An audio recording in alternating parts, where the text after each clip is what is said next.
What you eat and when on the morning of a race can have a great impact on how the race goes.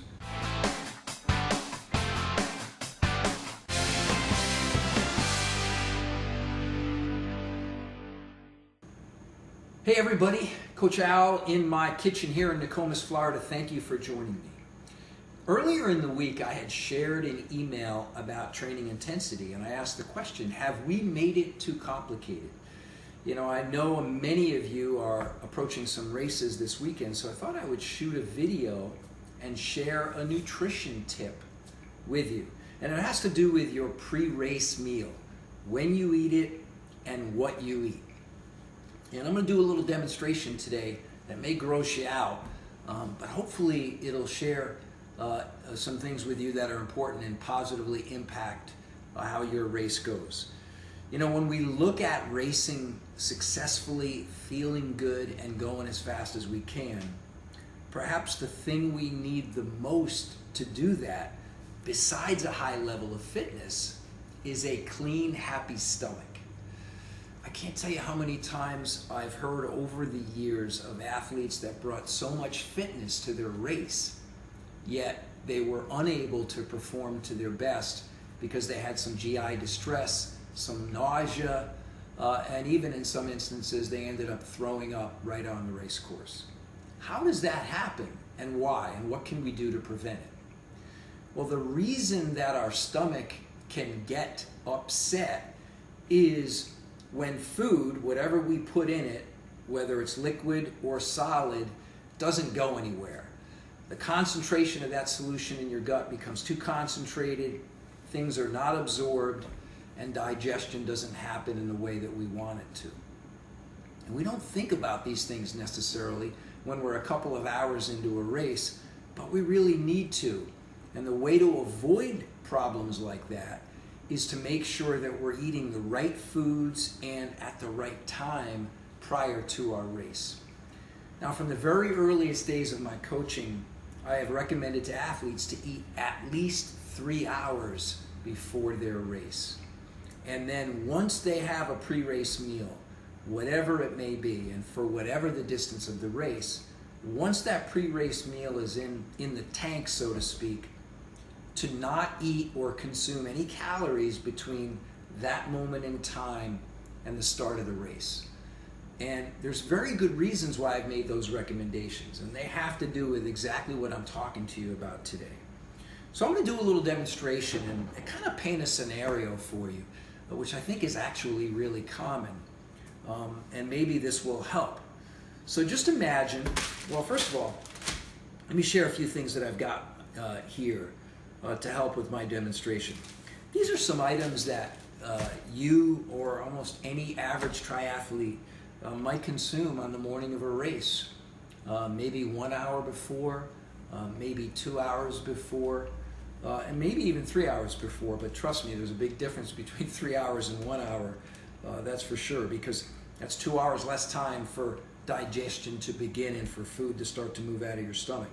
But I've got some typical items here.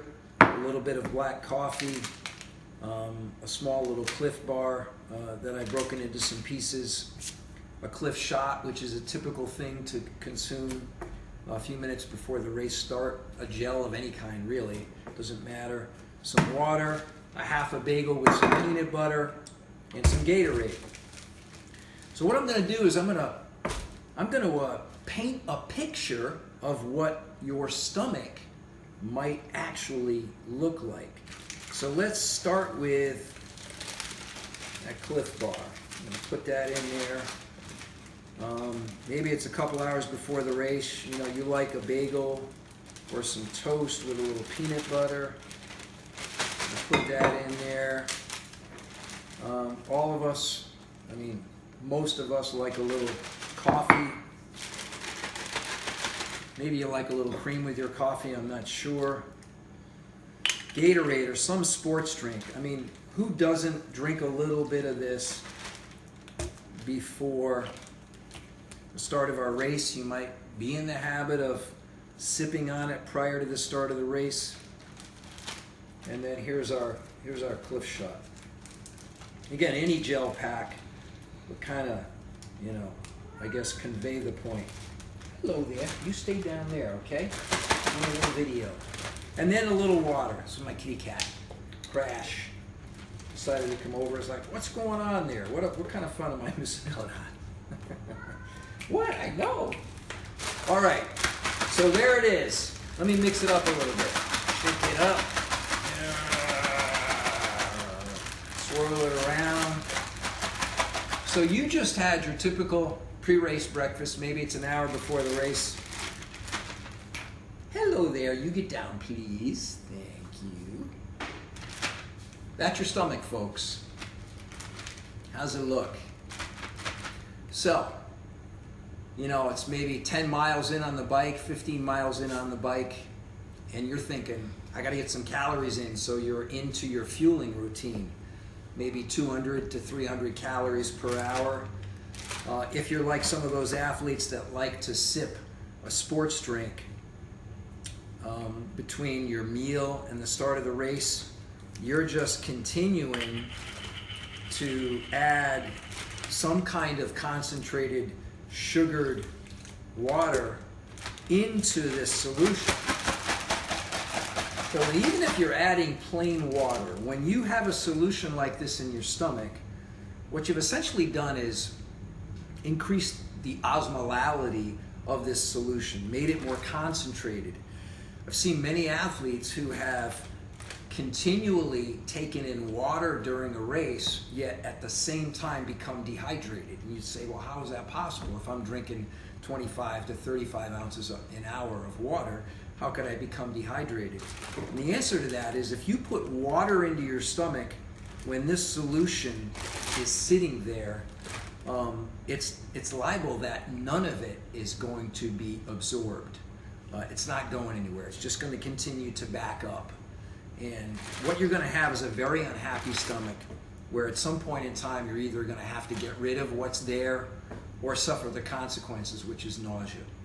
So, what's the answer? The answer is to remember that, first of all, transit time is about 15 to 18 hours. Whatever you put in your mouth before it comes out the other side, that's about a 15 to 18 hour period of time. That means the night before the race, eat fairly early and make sort of, let's say, the middle of the day before the race, your largest meal. That way you're really giving yourself that full 18 to 24 hours for transit time to occur. That's going to reduce the chance of any bathroom problems. The second thing to consider is, in that pre-race meal, have simple, easily digestible foods. Because the more complex these foods are, the more protein and fat in them, the more difficult they'll be for your body to digest. The second thing is, or the third thing is, make sure you eat early enough before the race. So, I mean, there's no magic about a 3-hour window, except it's more than 2 hours or 1 hour, and it's still a reasonable period of time. So if you're looking at an 8 a.m. race start, you're looking at eating at 5. And that's in a reasonable period of time. It's probably the time you're getting up anyway. So the 3 hours at least provides the opportunity for the digestion process to start and for it to move along. And in the interim between that meal and the start of the race, you don't need to be taking in additional calories. You certainly don't need to be sipping on a sports drink. If you're sipping on a sports drink 1 hour before your race or a half hour before your race, all you're doing is adding to this mess which is in your stomach. And all of that is going to come back to bite you potentially as your race unfolds. Because remember, GI issues 1 or 2 hours or 3 hours or 5 hours into a race is a reflection of what you put into your stomach many hours earlier. So obviously test whatever you're planning to eat on race day. If you can use more liquid calories, then that's going to be better. Those are more easily digested. Be kind to your stomach so that when you start the race and as you get into the race, your stomach will be happy. And if it's happy, you're happy. You'll be able to tap into the fitness that you've worked so hard to build. One last thing to remember. you have anywhere from 1,500 to 2,000 calories of stored glycogen in your muscles and liver if you've been eating normally prior to the start of your race. That's what your body is going to tap into when it starts. So let it do what it loves to do physiologically, very naturally. Utilize some stored glycogen, depending on the distance of the race. Maybe utilize a little fat as fuel as well. Keep your stomach happy and avoid this mess. All right, hope that helps. Good luck this weekend.